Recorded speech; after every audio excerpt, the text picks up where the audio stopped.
Romirami, c'est un petit jeu de cartes pour 2 à 4 joueurs à partir de 8 ans, pour des parties d'environ 30 minutes. C'est un jeu de cartes dans lequel le but du jeu va être de marquer le maximum de points en faisant des combinaisons de valeurs de cartes pour remplir des objectifs, dont je vais vous expliquer rapidement. Pour la mise en place, vous avez 2 types de cartes dans le jeu.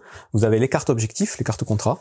Donc ce sont les cartes à dos jaune, donc il y en a un certain nombre. Vous les mélangez toutes et vous en tirez 4 faces visibles sur le plateau, donc les voici. Et vous avez ensuite les cartes à jouer, le gros du jeu. Vous avez un gros tas de cartes. Là, pareil, vous mélangez le tas et vous allez en distribuer 3 à chaque joueur. Donc 3 joueurs, 3 et 3. Donc j'ai mis face ouverte ici pour vous expliquer un petit peu le jeu. Et ensuite, vous allez en mettre 6 face ouverte au milieu de la table. Donc ça va être le marché en gros. Chaque joueur va aussi récupérer une petite étoile. C'est une sorte de joker qu'on pourra utiliser pendant la partie ou pas. On va déterminer un premier joueur qui va récupérer le jeton premier joueur. Et ensuite, on a des petites tuiles d'objectifs, comme celle-ci, qui sont recto verso. Et ces tuiles-là, donc, on vous dit, vous les lancez en l'air, et sur la face sur laquelle elles tombent, ça va déterminer les objectifs pour cette partie. Donc, il y en a 4. Et là, vous êtes prêts à commencer la partie. Donc, pour la partie, vous allez commencer par le premier joueur, et chaque joueur à son tour va faire 3 phases de jeu.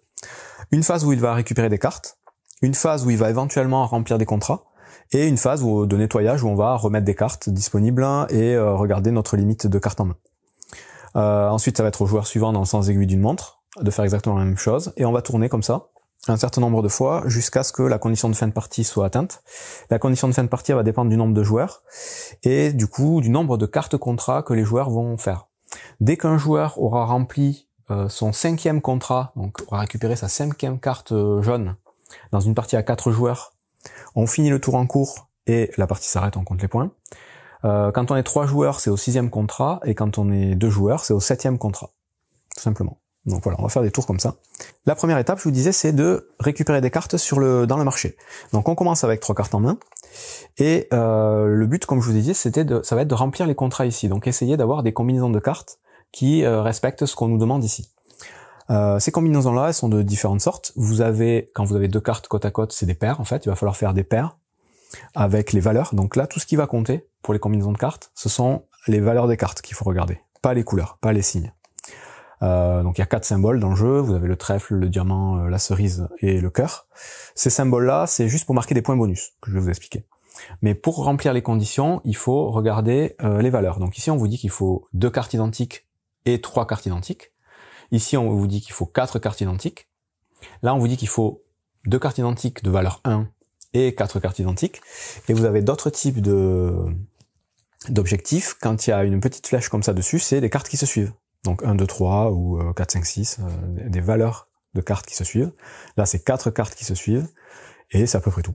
Donc en gros, on va devoir faire des combinaisons de cartes identiques ou de cartes qui se suivent, comme dans beaucoup de jeux de cartes, pour marquer des points. Donc ici, la première étape, c'est de récupérer des cartes dans le marché. Donc pour récupérer des cartes dans le marché, la règle c'est quoi? On peut récupérer maximum 3 cartes, et ces cartes doivent toutes avoir un point commun.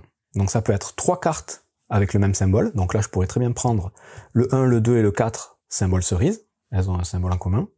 Ou bien des cartes de même valeur. Donc je pourrais prendre les 3, 4 ici, s'ils ont la même valeur. Ou bien je pourrais prendre les 2, 2, ou bien je pourrais prendre le 1 tout seul. Enfin, généralement, le but du jeu, c'est quand même d'essayer d'avoir un maximum de cartes en main pour avoir un maximum de possibilités. Donc il faut essayer d'optimiser, d'en récupérer 3 à chaque tour si c'est possible.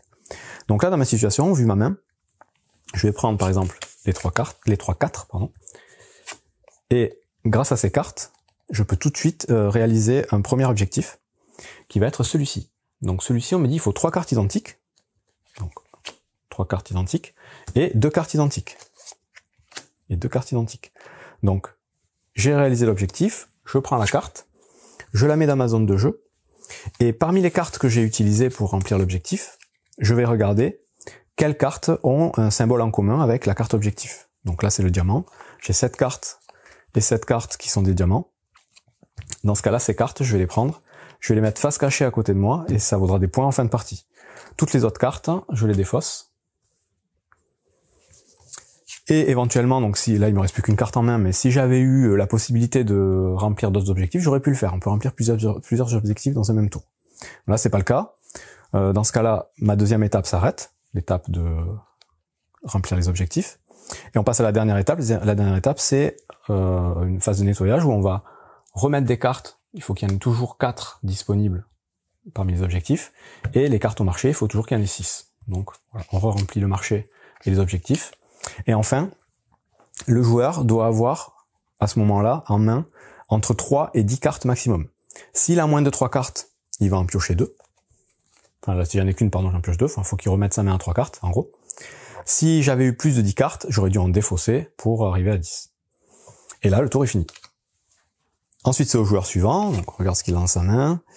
Il réfléchit. Il se dit, du trèfle, ça peut être pas mal. Donc, il va prendre peut-être, ces 2 cartes-là. Comme ça, il a pas mal de trèfle. Mais, a priori, il peut pas remplir d'objectifs. Donc, on peut dire que son tour est fini. On re-remplit le marché. Un tour peut aller très vite, hein. Tac. Sa limite de cartes en main, il a plus de 3 cartes, moins de 10 cartes, donc c'est bon. Lui, il a fini son tour. C'est au joueur suivant, qui va regarder ce qu'il a en main. Des 4, des valeurs qui se suivent. Lui, il pourrait prendre les 3 cœurs. Donc, il y a bien des cartes en commun. Et grâce à ces 3 cœurs, il peut commencer à faire éventuellement... Donc là, une suite de 3 cartes. Et ensuite, il lui faudrait 4 cartes identiques. Donc, il en est encore un peu loin. Mais éventuellement, en récupérant des 2, il pourrait y arriver. Il faut aussi savoir qu'à tout moment, on va pouvoir utiliser notre petite étoile joker pour remplacer n'importe quelle carte.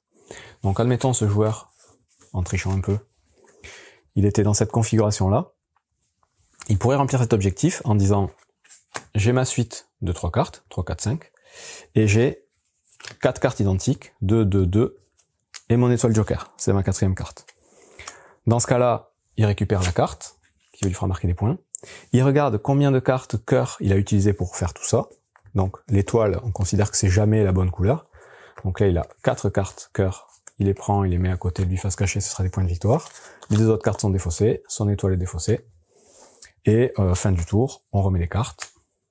Pardon, hop, ici. Sa limite de carte en main, il a qu'une carte, donc il en pioche 2 de plus pour être à 3. Et il a fini son tour. Et on va tourner comme ça, jusqu'à ce qu'on vous ai dit que les joueurs arrivent à avoir un certain nombre d'objectifs. Donc à 3 joueurs, c'est le 6e contrat. Et à ce moment-là, on va compter les points.